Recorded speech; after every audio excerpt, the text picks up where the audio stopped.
예, 갓난아기일수록 그 엄마가 참 필요합니다. 엄마의 돌봄이 절실히 필요합니다. 갓난아기 혼자 뭐 밥을 먹을 수도 없고 또 혼자 또 대소변도 또 이렇게 볼 수가 없지 않습니까? 그래서 엄마가 그 옆에서 그냥 착 달라붙어서, 그리고 아기는 뭐 껌딱지처럼 이렇게 달라붙어서 그 엄마 없이는 뭐 한시도 살 수 없기 때문에 이렇게 붙어 삽니다. 그런 엄마와 또 아기의 그 관계처럼 그렇게 밀접하고 또 하나된 관계가 얼마나 축복되고 또 은혜가 있는지.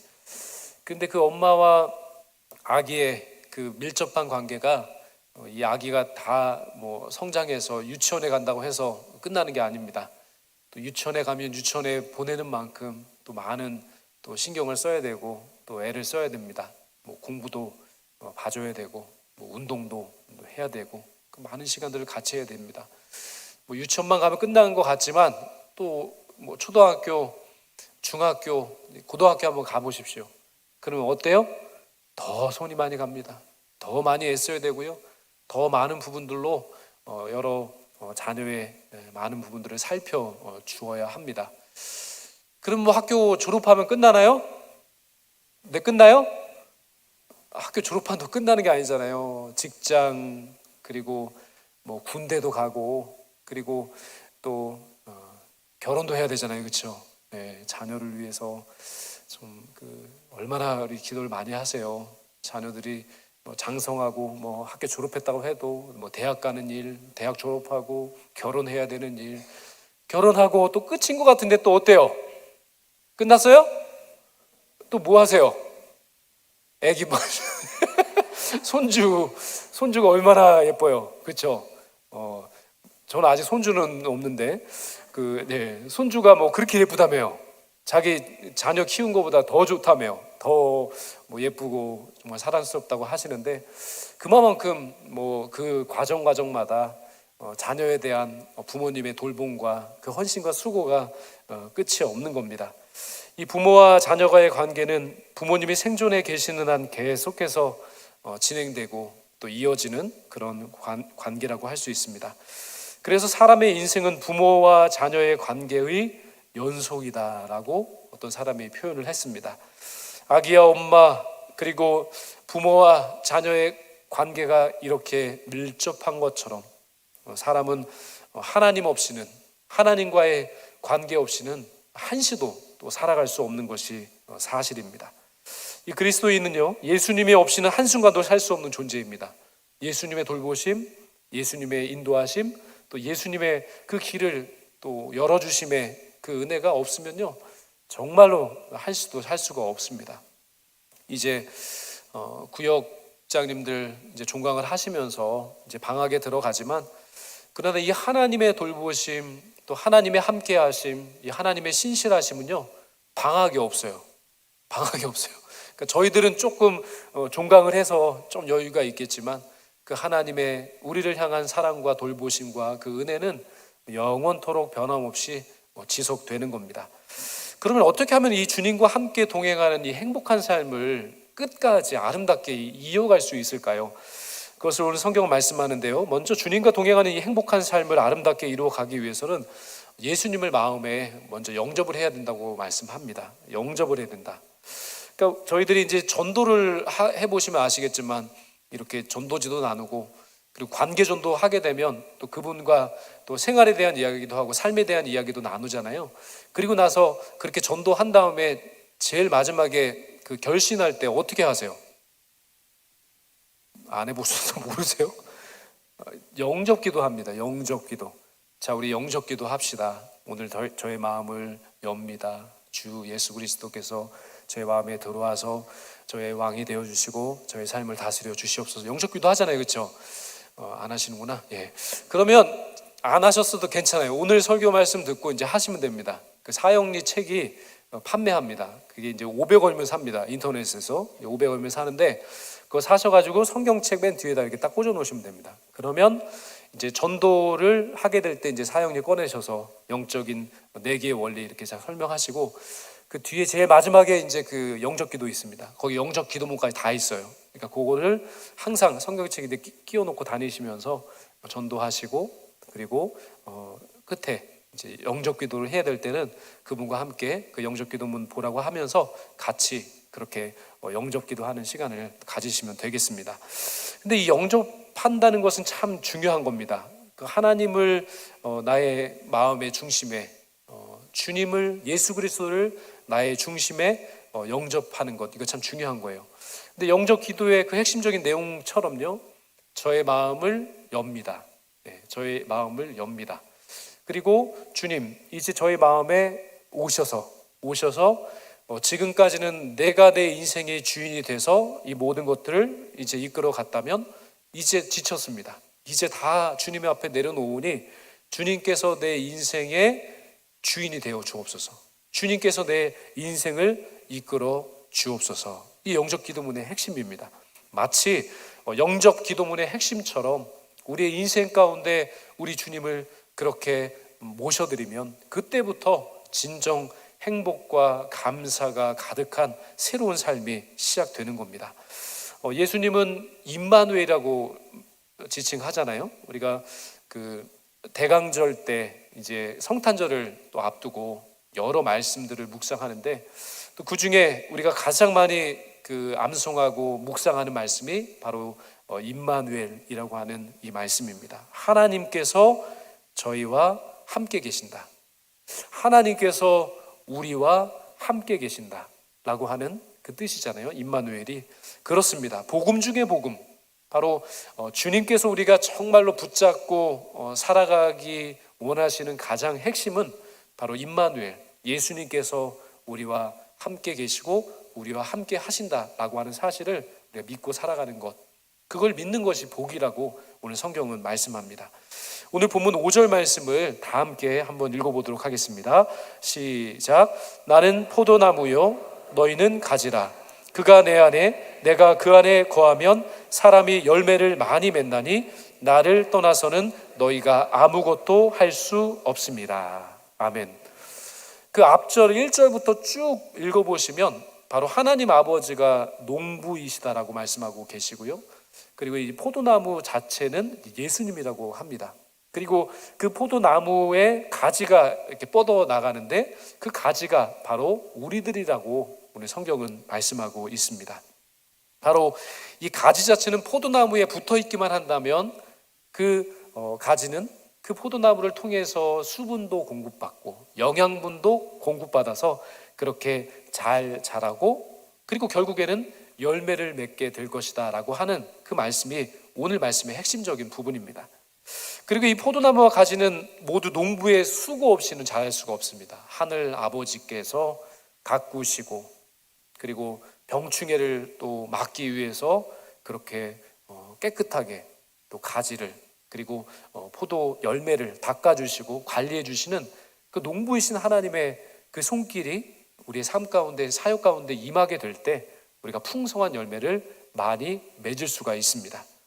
놀라운 것은 바로 우리의 농부이신 우리의 정말 삶을 가꾸어 주시고 거름도 주시고 물도 주시고 잘 자랄 수 있도록 우리 영적으로 성장할 수 있도록 도와주시는 분이 하나님이신데 그 하나님께서 우리의 그런 모든 것들을 다 살펴주신다는 겁니다. 때로는 우리가 정말 영적으로 정말 잘 서 있지 못하고 죄를 지을 때가 있잖아요. 그렇죠? 죄를 지을 때가 있는데 그 죄를 지어서 우리의 그 몸과 마음이 더럽혀지면 바로 우리 하나님께서는 그 예수 그리스도의 십자가 보혈 그 대속의 은혜로 말미암아 우리의 몸과 마음을 깨끗하게 그렇게 씻어 주십니다. 마치 농부가 그 포도나무에 그 수많은 병충해를 막기 위해서 그렇게 많은 일들을 하는 것처럼 가지치기를 하셔서 그렇게 열매가 더 풍성하게 맺을 수 있도록 가지치기도 해주시고 그리고 실제로 포도 열매가 더 아름답게 탐스럽게 그리고 풍성하게 맺히게 하기 위해서 포도나무의 더럽혀진 부분들을 농부가 다 닦아내고 잘라내고 그것을 다 제거해 준다는 겁니다. 바로 농부이신 우리 아버지 하나님께서 우리의 삶을 그렇게 가꾸어 주시는 겁니다. 여기 계신 한 분 한 분들의 삶을 우리 하나님께서 가꾸어 주시는 겁니다. 그렇게 죄에 빠지지 아니하도록 죄에 빠졌다면 그 예수 그리스도의 대속의 은총으로 깨끗하게 하여 주시고, 우리가 시간을 자꾸만 다른데 사용하고 전념하지 못하게 할 때, 그때 우리 아버지 하나님께서 깨달음을 주시는 겁니다. 그래서 마치 시간의 그런 많은 광범위한 부분들을 잘 우리가 추스려서 정말 다른 곳에 신경 쓰고 다른 곳에 우리의 시간과 열정과 그것을 빼앗기지 아니하고, 진짜 중요한 정말 삶의 우선순위, 시간의 우선순위에 있어서 우리가 무엇을 바라보고 무엇에 집중하고 무엇을 따라 살아가야 할지를 하나님께서 알려주신다는 겁니다. 이제 구역 종강을 하셨는데요, 정말 그 우리의 삶 가운데서 가지치기도 해주시고 우리의 삶을 깨끗하게 거룩하게 하시는 그 하나님의 손길이 방학이 없이 계속 이어진다고 말씀해 주셨습니다. 정말 하나님 안에 거하게 될 때 바로 하나님께서는 우리의 삶을 통해서 그러한 역사를 이루어 주실 줄로 믿습니다. 오늘 설교의 제목이 내 안에 거하라 아니겠습니까? 이 내 안에 거하라 라고 하는 이 말씀이 이루어지기 위해서는 바로 이 포도나무 되시는 바로 예수님께 우리가 잘 붙어 있고, 그리고 정말 예수님을 우리의 심령 가운데 영접해 드리게 될 때 주님께서 우리의 삶의 주인이 되어 주시고 우리의 삶을 그렇게 하나하나 가르쳐 주십니다. 시간을 어떻게 적절하게 사용할지. 우리가 시간이 금이라고 했는데 얼마나 중요합니까? 그 시간을 모든 것에 다 쓸 수가 없기 때문에, 한정되어 있기 때문에 하나님을 영접하고 주님과 함께 살아가는 삶을 살아갈 때 하나님께서 그런 시간을 잘 관리할 수 있는 지혜도 허락해 주실 줄로 믿습니다. 이제 종강했다고 우리 구역장님들 흥청망청 시간을 막 써버리시면 안 됩니다. 바로 시간의 주인이 되시고 또 시간의 모든 것들을 다스려 주시는 주님, 그 주님을 우리의 심령 가운데 영접하고 그렇게 시간을 참 귀하게 아름답게 주님 안에서 잘 그렇게 선용하시는 한 분 한 분들이 되시기를 주님의 이름으로 축원드립니다. 두 번째로, 주님과 동행하는 행복한 삶을 살기 위해서는 예수님을 인격적으로 만나는 것이 참 중요합니다. 우리가 영접하는 것도 중요하지만 주님을 진짜 인격적으로 만나는 그 만남이 있어야 행복한 삶이 시작되는 겁니다. 인격적으로 주님을 만나야 됩니다. 지난 주간에 그 청년부가 수련을 했습니다. 그쵸, 아시죠? 관심이 없어요. 예. 수련을 했어요. 목금토 어제 돌아봤는데 뉴크리에이션이라고 하는 주제로 했습니다. 말 그대로 주님 안에 거하면, 주님과 인격적으로 만나면 정말 새로운 창조의 역사가 일어나는 겁니다. 우리 안에. 그리고 우리의 속사람을 바꾸어 주시고요, 우리의 속사람만 바꿔주시는 거 아니라 우리의 그런 모든 주변의 환경까지도 새롭게 하나님 해주십니다. 나는 아무리 하려고 애를 써도 안 됐던 것이 은혜를 받고 하나님의 그 새 창조의 역사를 경험하게 되잖아요. 그럼 내가 의도하지 않았는데 내 주변이 조금씩 바뀌는 것을 아마 인지하게 될 겁니다. 내 주변 사람이 바뀝니다. 내 주변 가족이 바뀝니다. 내 주변에 있는 어떤 사람의 그런 그 환경과 모든 모습들이 조금씩 바뀌게 될 것입니다. 나로서는 할 수 없었는데 바로 이 주님과 함께하는, 그리고 정말 주님을 만나 배웠고 주님을 영접하여 주님을 인격적으로 만나는 그런 새로움의 역사를 체험하게 될 때 나로서는 안 되지만 우리 주님으로서는 가능한 것입니다. 그래서 우리의 가정을 새롭게 하시고 나를 새롭게 하시고 우리 주변을 새롭게 하시고 우리 교회를 새롭게 하시는 그 하나님의 은혜의 역사가 나타나게 될 줄로 믿습니다. 이제 청년부가 마쳤습니다. 이제 이어집니다. 유치부도 할 것이고요, 유년부, 그리고 소년부, 중고등부, 그렇게 계속해서 수련회, 성경학교가 이어질 것입니다. 그 부서마다 감당하는 그 수련회를 통해서, 성경학교를 통해서 우리 다음 세대들이 주님을 인격적으로 만나 배우게 될 때 그 부서가 바뀌는 것은 물론이고요, 그들이 속한 가정이 변화될 줄로 믿습니다. 그들이 속한 그 학교가 변화되고요, 그들이 속한 우리나라의 민족이 변화되게 될 줄로 믿습니다. 뉴크리에이션, 그 새로운 하나님의 새 창조의 역사는요, 우리가 기대한 것보다 훨씬 더 큰 하나님의 은혜의 역사입니다. 인격적으로 주님을 만나십시오. 인격적으로 주님을 체험하시면 그 하나님의 놀라운 새 창조의 역사, 변화의 역사를 반드시 체험하게 될 줄로 믿습니다. 지식적으로 아는 것 중요합니다. 정말 하나님의 말씀을 지식적으로 배우고 익히고 그것을 묵상하고 알아가는 것도 중요하지만 그 말씀의 묵상을 통해서 그 기도의 무릎을 통해서 그 무릎으로 주님께 기도하는 그 과정과 시간을 통해서 주님을 인격적으로 만나야 합니다. 그때 진짜 은혜의 역사가 일어나는 겁니다. 시간만 드린다고 책장만 넘긴다고 그리고 우리가 무릎으로 그냥 기도만 드린다고 그것이 저절로 되는 것이 아니라 주님을 제가 바로 이 하나님의 말씀을 묵상하는 가운데 만나기를 원합니다. 주님, 제가 주님 앞에 무릎으로 엎드려 기도하고 있는데 바로 이 시간 주님을 인격적으로 만나 배우기를 원합니다 라고 기도 드리시면 우리 주님께서 인격적으로 찾아와 만나 주실까요? 안 만나 주실까요? 만나 주십니다. 우리가 찾고 찾으면요 우리 주님께서 반드시 우리에게 찾아와 주셔서 인격적으로 우리를 만나 주시고 만져 주시는 겁니다. 말씀을 읽을 때, 기도를 드릴 때, 예배를 드릴 때 하나님 반드시 우리들을 인격적으로 찾아와 주셔서 우리들의 심령을 새롭게 하시고 만나 주시는 겁니다. 주님이 인격적으로 만날 때 그때부터는 아는 척, 해본 척, 느낀 척이 아니에요. 믿는 척이 아닙니다. 척척 박사, 뭐 아는 척, 이게 중요한 게 아닙니다. 척척 박사보다 더 중요한 것은 한 번이라도 인격적으로 주님을 만나 배우는 그 역사, 그것이 더 중요한 줄로 믿습니다. 믿는 척, 아는 척, 구원받은 척 그렇게 살아가면요 희망이 없어요. 정말로 인격이신 그 예수 그리스도 말씀을 통해 예배를 통해 기도를 통해 반드시 체험하게 되시기를 주님의 이름으로 축원드립니다. 내 마음 그리스도의 집이라고 하는 소책자가 있습니다. 아직 안 읽어보셨으면 그냥 또 사보세요. 되게 쭉 얇아요. 정말로 뭐 그냥 15분? 빨리 읽으면 10분이면 읽어요. 아주 작은 소책자가 있습니다. 내 마음 그리스도의 집. 근데 이 책이 어떤 내용이냐면요 저희들의 마음을 하나의 집으로 표현하고 있습니다. 그래서 이쪽 방 막 우리의 마음에 방이 많다는 거예요. 그런데 그런 그 우리의 마음의 방의 그 부분들이 삶의 영역이라고 그렇게 표현하고 있는데 그것을 주님께 이렇게 내어놓으라는 겁니다. 주님께. 내 마음의 집에 여러 방들이 있을 텐데 그 방을 주님께 내어드리라는 겁니다. 열쇠를 잠가놓고요 주님께서 똑똑똑똑똑똑 아무리 두들겨도 열지 않는 분들이 있어요.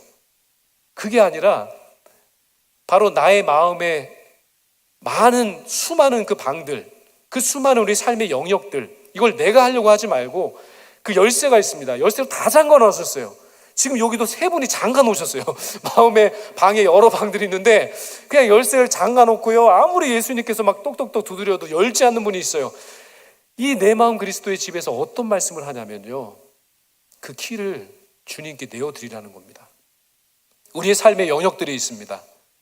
직장도 있고 사업도 있고 뭐 교육도 있고 자녀 양육도 있을 것이고 그리고 신앙도 있을 것이고 여러 가지 관계도 있을 수 있습니다. 어떤 사역에 대한 부분들도 있을 수 있습니다. 그런 우리 마음의 집에 있는 수많은 영역들의 방문이 있는데 어떤 것은 내어드리고 어떤 것은 고집하면서 아직까지도 내 것이다 내 것이다 고집하는 분이 계신다는 겁니다.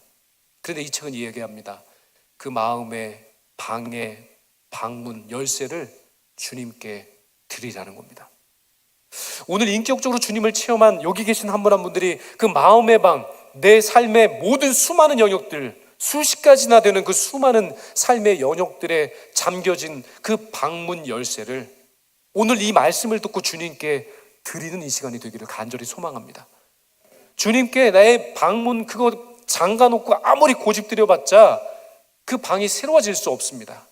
빛이신 주님께 그 열쇠, 내 마음의 그 방문 키를 드리십시오. 그러면 주님께서 그 방문 키를 가지고 여시고요 우리의 심령에 찾아오십니다. 우리의 삶의 수많은 영역에 찾아오시는 겁니다. 교육에 대해서도, 자녀 양육에 대해서도, 내 신앙에 대해서도, 사업에 대해서도, 내 가정의 모든 가사에 대해서도 수많은 내 삶의 영역들, 그 방의 열쇠를 주님께 드리면 주님께서 찾아오시고 주님께서 거하시면서 그 모든 것들을 새롭게 가꾸어 주시고 꾸며 주실 줄로 믿습니다. 저도 제 방을요 잘 청소를 못해요. 그래서 아내가 맨날 방을 좀 청소해라 이래요. 근데 저는 막 하다 보면 항상 뭐가 쌓여요. 막 책도 이만큼 쌓이고 프린트물도 이만큼 쌓이는데 그런데 제 방문 키를 줘서 한번 아내한테 맡기면 아내가 어느 날 다 치워놓더라고요. 그런 것 같습니다. 예수님께서 주님께 우리의 삶의 방에 그 열쇠를 맡겨드리면요, 그 주님께서 우리의 삶에 찾아오시고 우리의 마음에 그 방에 찾아오셔서 그 방에 흐트러지고 엉망진창이 된 그 모든 것들을요, 우리 주님께서 정리하시고 깨끗하게 하시고 정돈해 주시는 역사를 체험하게 될 줄로 믿습니다. 왜 고집 부리세요? 어차피 잘 청소 못 하시잖아요. 깨끗해 하지 못하시잖아요. 그 모든 것을, 그 마음의 그 방문의 키 열쇠, 그것을 주님의 손에 이렇게 맡겨드리시기를 바랍니다. 그러면 이 구역 종강 동안에 몇 개월 이렇게 자유반방 정말 자유롭게 이렇게 사셔도요, 우리 주님께서 우리의 전 삶의 영역을 돌보시고 깨끗게 하시고 이끌어 주시게 된다면요, 그건 걱정하지 않아도 됩니다. 반드시 수많은 결실들을 아름답게 이루게 하실 줄로 믿습니다. 마지막으로 주님과 동행하는 행복한 삶, 수많은 결실들을 아름답게 맺어가기 위해서는 예수님을 구주로 영접하는 게 참 중요합니다. 예수님이 구주이십니다. 구주. 이 구주라고 하는 것은 뭐냐면요, 바로 구원을 해주셨다는 겁니다. 주님께서 우리를 구원해 주셔서 그 십자가 대속의 은총으로 말미암아 구원해 주셔서 우리가 저 천국 백성으로 살아갈 수 있는 하나님의 자녀가 됐잖아요. 근데 이 구주라고 하는 뜻은 그것만이 아니에요. 우리의 삶의 전 영역 가운데서 하나님은 그 구원의 역사를 우리의 삶의 자리에서 다 이루어 주시는 겁니다. 우리가 구원받은 하나님의 백성으로 살아가는 것도 구원받은 거지만, 실제로 우리가 가정에서도요, 우리의 그런 모든 삶의 영역들이 새롭게 구원의 역사 가운데 새로워지는 역사가 일어납니다. 구원의 역사를 체험하고 집에 돌아가면요, 눈을 이렇게 떠서 배우자를 바라보면 그 배우자가 더 멋있어 보이는 겁니다. 그때부터 더 예뻐 보이는 겁니다. 뭐 변화된 게 없는 것 같아요. 그런데 그렇게 보이는 거예요. 그게 구원의 역사가 우리의 삶에서 나타나는 겁니다. 우리 왼수 같은 자녀들을 봤는데, 근데 그 자녀가 너무 예뻐 보이는 거예요. 정말 너무나 그 자녀를 위해서 더 기도해주고 싶고 더 뭔가를 해주고 싶은 마음들이, 그 전에는 많이 지치고 너무나 힘들어서 이렇게 지쳐서 그냥 두 손 두 발 다 들고 있었지만, 그러나 이 하나님의 구원의 역사, 구속의 은총이 나의 삶에, 우리의 가정 가운데 임하게 될 때는 바로 그 자녀들과 함께 살아가는 그 삶의 모습들조차도 새롭게 변화되게 될 줄로 믿습니다. 우리가 삶의 그 모든 과정 가운데서 이 수많은 열매를 맺어가기 위해서, 이 구속의 은총을 삶의 전 과정에서 또 이렇게 경험하기 위해서는 우리가 열심을 내는 것도 참 중요하지만, 실제로는 그 열심을 내는 것보다 더 중요한 것은 오늘 성경에서 말씀하시는 것처럼 주님께 붙어 있는 것이 너무나 중요합니다. 그러니까 주님 안에 거하는 것이 중요하고 주님께서 우리 안에 거해 주시는 것이 너무나 중요한 줄로 믿습니다. 오늘 성경에도 보시면 너희가 열매를 맺어라라고 하지 않으셨어요. 하면 눈을 이렇게 다시 이렇게 닦고 보세요. 너희가 열매를 맺어라 하셨어요? 안 하셨어요? 아니요. 너희가 열매를 맺어라 하지 않으셨습니다. 오늘 성경에 거듭해서 말씀하시는 것은 붙어 있어라, 거하라 라고 하는 말씀은 거듭해서 강조하고 계십니다. 우리 삶의 전 영역에 바로 이 구속과 대속의 은총이 임할 수 있는 가장 확실한 방법, 그것은 우리가 열매를 맺기 위해서 열심을 내고 뭔가를 하는 것이 아닙니다. 그냥 내어 드리는 겁니다. 열쇠를 드리는 겁니다. 그리고 주님께 붙어 있는 겁니다. 주님 안에 거하는 겁니다. 붙어 있고 거하기만 한다면 수많은 신령한 열매를 맺을 수 있도록 은혜를 주신다고 말씀하셨습니다. 신령한 열매, 삶의 열매, 사역의 열매를 더 많이 맺기 위해서 노력해 보십시오. 그것은요, 그냥 율법이에요. 아무리 노력해도요, 그 열매 맺은 결실들이 만족스럽지가 못할 것입니다. 그러나 주님께 붙어 있고 주님을 우리 마음에 영접해드리고 내가 주 안에 거하기 위해, 붙어 있기 위해 애쓰게 되게 된다면요, 저절로 열매가 맺히게 될 것이다라고 오늘 성경은 반드시 말씀하고 있습니다. 열매를 맺기 위해서 노력하는 것, 우리가 할 수 있는 노력은 단 하나입니다. 주님 안에 거하기 위한 노력, 주님께 붙어 있기 위해 노력하는 그 노력, 그것만 했을 뿐인데 주님께서 다 책임져 주셨습니다. 주님께서 다 열매 맺게 해주셨습니다라고 하는 고백이 오늘 이 설교 말씀을 들은 한 분 한 분들의 그 삶의 자리 가운데 정말 생명력 있게 이 역사가 나타나게 될 줄로 믿습니다. 한번 믿어보시기 바랍니다. 그러니까 내가 막 하려고 애쓰지 마시고요, 오늘 그냥 그 주님께 우리의 마음의 방문 열쇠를 다 맡겨드리시고 주님 안에 거하기 위해 노력하시고, 그리고 주님께 붙어있기 위해서 노력해 보시기 바랍니다. 기도하시고 말씀 읽어보세요. 그러면 내가 생각지도 않았던 새로운 영역에 있어서, 나의 그런 모든 삶의 바운드리에 있어서 하나님께서 그것을 새롭게 하시고 구원해 주시고 역사하심을 아마 깨닫게 될 줄로 믿습니다. 주님께서 계속해서 우리의 마음 밖에서 똑똑똑 내가 문 밖에 서서 두드리노니, 내가 문 밖에 서서 두드리노니 말씀하고 계시지만 전혀 마음에 문을 열지 않고 그 빗장을 걸어 잠그고 열지 않는 분들이 계시는데, 여십시오. 주님께 붙어 있으시오. 그리고 주님과 함께 동행하기 위한 노력을 또 이번 한창인 이 여름 계절에 한번 해보시기 바랍니다. 기도하시고 말씀을 붙잡고 한번 읽어보세요. 그러면 주님 안에 거하는 역사, 주님께서 우리 안에 거하시는 그 놀라운 역사를 체험하게 될 줄로 믿습니다. 거룩한 삶이란, 거룩한 열매, 성령의 열매란 우리의 노력으로 되는 것이 아니라 바로 예수님 안에 거할 때 가능한 줄로 믿습니다. 이제 세상과 구별된 거룩한 삶, 세상 많은 사람들이 부러워하는 그런 성령의 수많은 열매들, 삶의 열매들, 인격의 열매들을 어떻게 맺을 수 있겠습니까? 단 한 가지 방법밖에 없습니다. 예수님 안에 거하시기를 바랍니다. 마음의 빗장을 다 여시고 주님을 모셔드리기를 바랍니다. 그리할 때 우리의 삶 가운데 평안을 주시고 사랑을 주시고 은혜를 베풀어 주셔서 더 많은 풍성한 그런 열매로 우리의 삶을 풍성케 하실 그 주님의 놀라운 은혜 역사를 체험하게 되실 줄로 믿습니다. 그 주님 안에 거하셔서 이 놀라운 은혜를 마음껏 체험하게 되시기를 주님의 이름으로 축원드립니다.